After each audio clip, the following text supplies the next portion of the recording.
Buenas tardes. Primero que nada, decir que, yo me siento muy feliz de ver a tanta gente reunida aquí por nuestra querida Teresita de Barbieri. Muchas gracias por estar aquí. Les doy la bienvenida a este homenaje que organizamos el Centro de Investigaciones y Estudios de Género y el Instituto de Investigaciones Sociales de la UNAM, el Programa Interdisciplinario de Estudios de la Mujer del Colmex y la Maestría en Estudios de la Mujer de la UAM Xochimilco. Les damos de verdad la más cordial bienvenida y agradecemos su presencia en este homenaje. Y en la mesa nos acompañan la doctora Silvia Yorguli, presidenta del Colegio de México, el maestro Carlos Hernández Gómez, de la División de Ciencias Sociales de la UAM Xochimilco, y el doctor Alberto Vital, coordinador de Humanidades. Voy a darle la palabra a la doctora Silvia Yorguli. Muchas gracias, Ana. Pues también un gusto ver tantas caras conocidas, algunos que vemos más cotidianamente, a otros que vemos menos, pero pues mucho gusto en encontrarlos. Comenzaré diciendo que para nosotros, desde el Colegio de México, es un honor podernos sumar a esta ceremonia de celebración de la vida, de la obra, de las contribuciones, del legado de una gran académica, una gran maestra, un gran ser humano. Y creo que una ceremonia de celebración como esta merecía justamente que fuera una iniciativa conjunta entre la Universidad Nacional Autónoma de México, la Universidad Autónoma Metropolitana de Xochimilco y dentro del Colegio de México con la participación del Programa Interdisciplinario de Estudios de la Mujer. Celebramos hoy a la maestra Teresita de Barbieri por sus contribuciones a la sociología feminista, a las teorías de género, por un trabajo que es reconocido no solo en México, sino también en América Latina, por un trabajo con una visión desde el sur global, que además combina tanto la reflexión teórica sobre género como el trabajo de campo, por su investigación en temas pioneras y por abrir campo en áreas como el trabajo doméstico, la carga que esta labor no remunerada representa para las mujeres, por abrir camino en general en la investigación sobre trabajo femenino en el hogar, por su investigación por los efectos de la crisis económica en la década de los 80 sobre las mujeres trabajadoras, un tema además en el cual colaboró de cerca con profesoras del Colegio de México que también nos acompañan y que voy a mencionar en un momento. La celebramos por sus aportaciones más recientemente en otros campos de investigación como la legislación para evitar la violencia hacia las mujeres y en general por el trabajo también en la formación académica y en la formación política de nuevas generaciones de académicas feministas.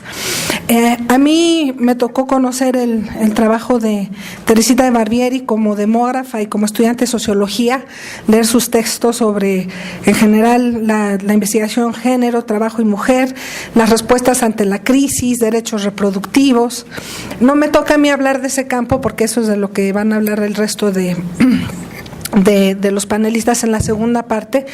pero sí quisiera decir que en la preparación de las palabras para esta inauguración yo pensaba que la celebración de la vida de Teresita Barbieri en esta ceremonia también sirve de reflexión para celebrar a una generación que formó, entre otras, a mi generación y que abrió paso en la agenda de investigación de género, que sentó estilo en términos de la investigación sistemática en temas de género, que abrió paso y camino en la generación de información,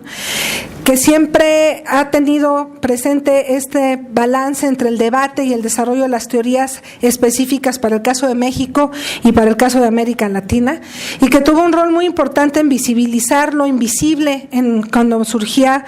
esta etapa de la investigación en género en temas como salud reproductiva, como trabajo femenino y la aportación de las mujeres en trabajo remunerado y no remunerado y sobre violencia. Y es una generación que sigue siendo los trabajos de Teresita de Barbieri y de otras de las colegas, entre ellas varias profesoras del colegio, pues sigue siendo una referencia y una lectura obligada para quienes estudiamos estos temas, pero creo que también tendríamos que abrir un espacio para contar más sobre su historia, porque la propia historia del trabajo de investigación de ellas también inspira a las nuevas generaciones que entran a este campo de los estudios de género. Quisiera cerrar hablando sobre Teresita de Barbieri y el Colegio de México. Teresita de Barbieri conoció a Víctor Urquidi en Chile, trabajó con Raúl Benítez, quien también tuvo una vinculación muy cercana con toda la investigación sociodemográfica en el Colegio de México, y trabajó muy de cerca con otras de las pioneras en esta etapa de la investigación de género, con Orlandina de Oliveira, con Brígida García, que nos acompañan hoy, con Vania Salles, y bueno, también había una cercanía de Teresita de Barbieri con el colegio por razones familiares, por supuesto, por su relación de muchos años de matrimonio con Nelson Minelo, profesor del Centro de Estudios Sociológicos, con Patricio Solís, que es también profesor del Centro de Estudios Sociológicos, y pues nos da mucho gusto que nos acompañen no solo Nelson y Patricio, sino estar aquí en esta celebración con Albertina, con Pablo, con Lucía, con Lucas, y bueno, pues darle las gracias y hacer este reconocimiento a toda una trayectoria de investigación de una gran mujer. Muchas gracias.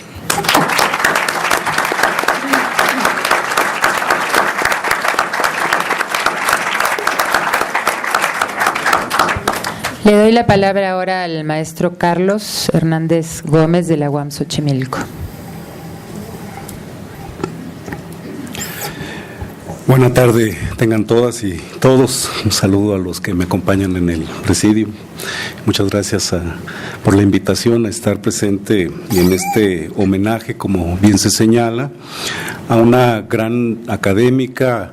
a una gran activista, a una promotora de los derechos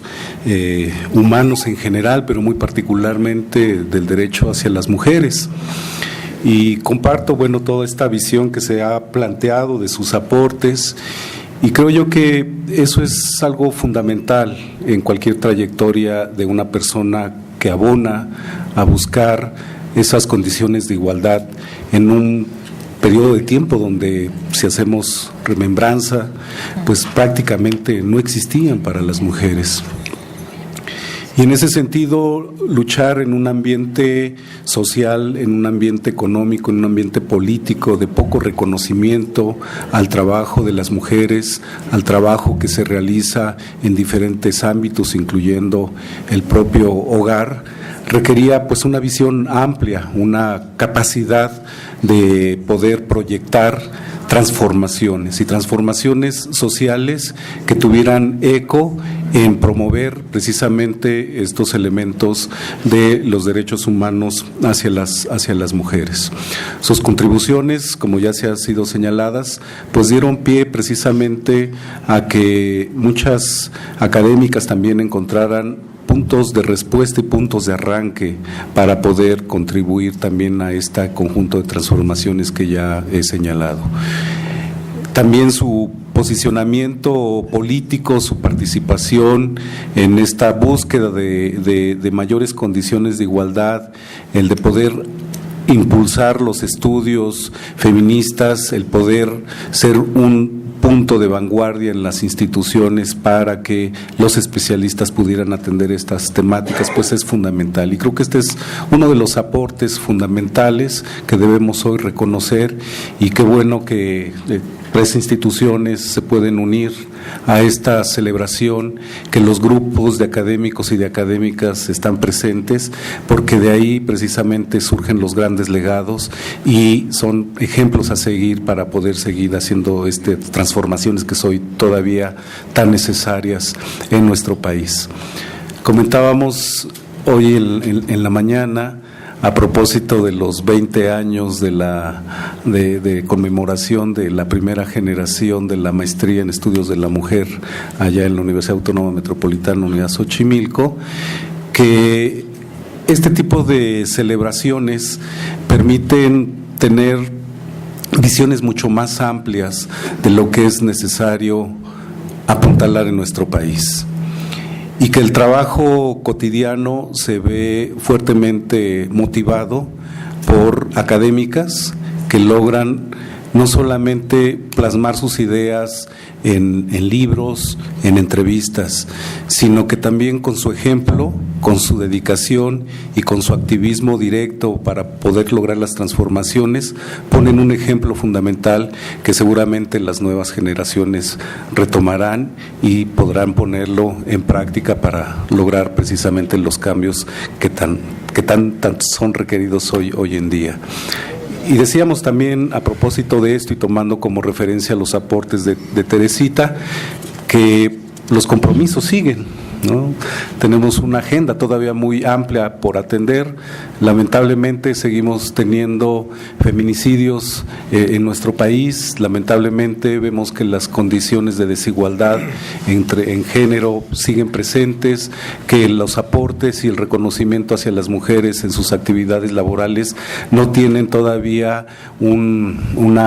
reconocimiento como lo es para la cuestión de los varones. Entonces la agenda es muy larga, es muy grande, requiere muchos compromisos, y creo yo que estos homenajes sirven también para refrendar ese compromiso y mirar hacia adelante. Pues agradezco mucho la invitación, y bueno, pues estaremos atentos a lo que sigue en la siguiente mesa.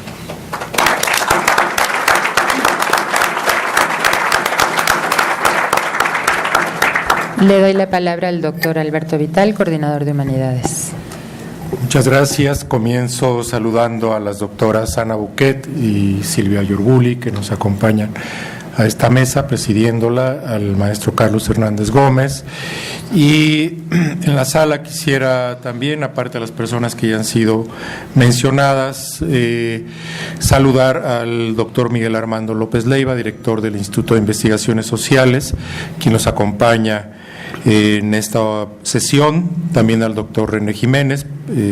investigador del mismo instituto, a la doctora Hortensia Moreno, con muchísimo gusto también, al doctor Fernando Cortés, que nos acompaña también en esta sala, y desde luego también con un saludo muy emotivo y afectuoso a Nelson Minelo por su presencia, que tanto significa en esta ocasión, que para la Casa de las Humanidades es una fecha muy, muy importante. Agradezco también tanto a la maestra Malena Mijares como a Mariana, que son nuestras anfitrionas en este recinto universitario, que tantas sesiones de trabajo, tantas actividades y tantas reflexiones ha tenido, y tantas preguntas ha establecido y tratado de responder en muchos tipos de actividades. Y a propósito de preguntas, leyendo el libro de Teresita de Barbieri, Mujeres y la vida cotidiana, ella, si ustedes recordarán, evoca el momento en que tuvo que viajar de Chile, donde estaban estudiando Nelson y Teresita, una serie de temas, una gran diversidad también, por cierto, en su formación, como ya se ha señalado aquí,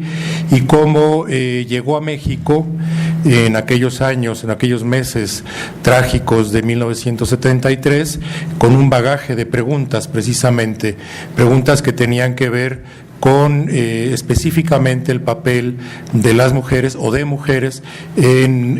ese momento crucial del golpe de Estado. Y esa problematización, esa preocupación que la acompañó toda su vida, nos permite tener a nosotros todo un bagaje de trabajos y de reflexiones. Bien lo ha dicho la doctora Silvia Yorguli, lo ha confirmado, lo ha ratificado el maestro Carlos Hernández Gómez, de una generación a la siguiente. Y sus trabajos, su memoria, sus reflexiones, las preguntas realizadas sucesivamente y a veces simultáneamente, preguntas de una gran densidad en términos de reflexión, justamente son una posibilidad de transitar de una generación a la siguiente. En efecto, también, como lo ha dicho la doctora Silvia Yorguli, visibilizar lo invisible y a veces formular adecuadamente una pregunta y llevar hasta sus últimas consecuencias, preguntas que a veces no son fáciles de realizar, incluso hay que formularlas adecuadamente. La pregunta de por qué participaron mujeres en el cacerolazo de 1973, hay que plantearla incluso metodológicamente, y luego ella va planteando cómo vinieron una serie de respuestas a partir de las metodologías y de las posibles interpretaciones, de las experiencias directas incluso que se tenían, experiencias muy, muy dolorosas. Y lo que pervive, lo que persiste, aparte de las reflexiones y las respuestas a esas preguntas, es la vocación por seguir preguntando. Y me uno a la preocupación de Carlos Hernández Gómez en el sentido de cuáles son las inquietudes, las preguntas en este momento, en estos años, cuáles nos corresponde plantear adecuadamente por supuesto, presentar para una serie de respuestas, por una parte metodológicas, académicas, pero también con una urgencia práctica que no podemos dejar de lado. Y en efecto, preguntas como ¿por qué los feminicidios? ¿Por qué no se logra disminuir el número de ellos? ¿Por qué siguen hiriendo profundamente a las distintas sociedades, específicamente a la sociedad mexicana? Es una pregunta recurrente y uno de los mejores homenajes que le podemos brindar a ella es precisamente seguir trabajando en estas tres dimensiones: planteamiento de la pregunta, respuestas y políticas públicas, temas relacionados también efectivamente con aplicaciones muy concretas, políticas públicas que cuando se llevan desde la academia implican también una exigencia del mundo académico para que quienes toman decisiones no se escapen a la urgencia de responder estas preguntas y de responderlas de manera, sí, teórica, pero también práctica. Celebro también el hecho, me uno a esta celebración de que son en efecto tres instituciones las que se unen aquí. Es muy de celebrarse también ese acontecimiento y celebro también la presencia del doctor Manuel Perló entre la concurrencia para enriquecer toda esta reflexión que estamos haciendo. No me resta sino celebrar esta iniciativa, que es una conmemoración. Hay un ánimo de reunirse, de continuar viviendo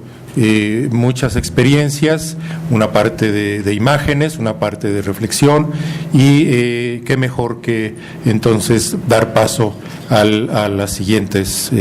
palabras. Muchísimas gracias por su atención.